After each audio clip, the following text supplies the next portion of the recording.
நான் ஆர்டிஐ போடுறேன், இல்லை மனு போடுறேன், ஏதாவது வில்லங்க வருது, எனக்கு பிரச்சனை வருதுன்னா யார் என்ன பாதுகாக்க? உங்களுக்கான அறிவை நீங்கள் தான் வளர்த்துக்கணும். 2016 நான் ஆர்டிஐ போட்டேன். எனக்கு எந்த இயக்கமும் தெரியாது, யார் எனக்கு பாதுகாப்பு இருப்பாங்கன்னு தெரியாது, ஆர்டிஐ போட்டால் பிரச்சனை வரும்லாம் தெரியாது.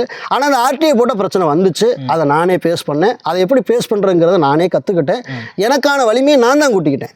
இப்போ உங்கள் ஏரியாவில் ஒரு பிரச்சனையை நீங்கள் மூவ் பண்ண போகிறீங்க. பரோஸ்கான் வந்து ஒரு ஆர்டிஐ போட போகிறார், கிராம ஊராட்சி நிர்வாகத்தை பற்றி கேட்க போகிறார். அப்போ பரோஸ்கான் எப்படிப்பட்ட நபர் அந்த ஊரில் இருக்கார். நீங்கள் நல்ல விதமாக இருந்தீங்கன்னா நல்லவர்கள் உங்கள் பின்னாடி இருப்பாங்க. பரோஸ்கானுக்கு ஒரு நல்ல பேர் இருக்கு. அப்படின்னா பரோஸ் போனார்னா கண்டிப்பாக ஒரு நல்ல விஷயத்துக்கு தான் போவார். அதனால அவருக்கு நாங்கள் எங்கள் ஊர்லேருந்து சப்போர்ட் பண்ணுவோம். இளைஞர்கள் உங்கள் ஊரில் சப்போர்ட் பண்ணுற அளவுக்கு நீங்கள் முதல்ல வளரணும். ஆக்சுவலாக நம்ம சொல்லக்கூடிய முதல் ஆலோசனை அதுதான்.